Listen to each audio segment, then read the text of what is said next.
What is going on, guys? Devin McDonald with Bratton Sports Performance. In today's Coach's Corner, I wanted to talk to you guys about band-assisted sprints and sort of how we can utilize that in a linear speed program. So there's two things that we can use band-assisted sprints for.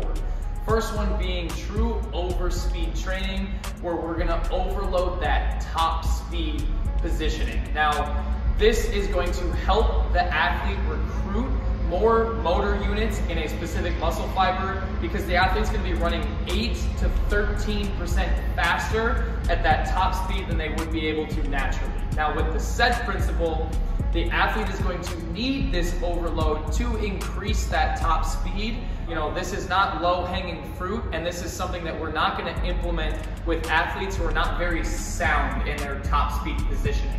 So if an athlete is not very comfortable, very sound in that top speed positioning with their mechanics, they're going to reach this overloaded speed and their body's gonna feel very uncomfortable, very unstable, and they're gonna start to try to decel that movement. And this is where we're gonna run into things like hamstring injuries because the athlete is going to step out in front and try to decel that overloaded speed and then continue to pull with a completely lengthened hamstring at this extremely high velocity, which can lead to injuries. So as I said earlier, we wanna make sure that an athlete is already very sound with their top speed mechanics to even implement this in the first place. But it will be very beneficial for athletes who are very sound with their top speed mechanics, who need that extra stimulus to gain more speed.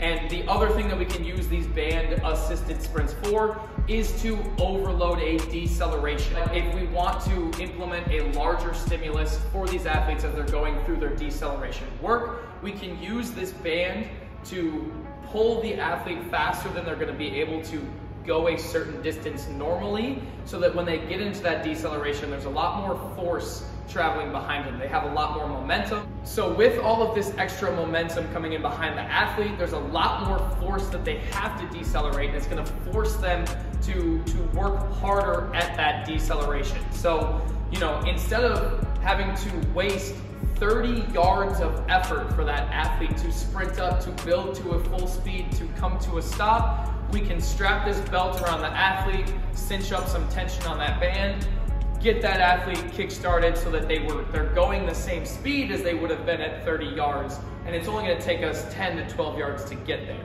So they're not exerting as much effort on the actual acceleration itself. The athlete can spend a lot more effort on that deceleration so we can focus specifically on the stimulus that we had in mind, which is that deceleration.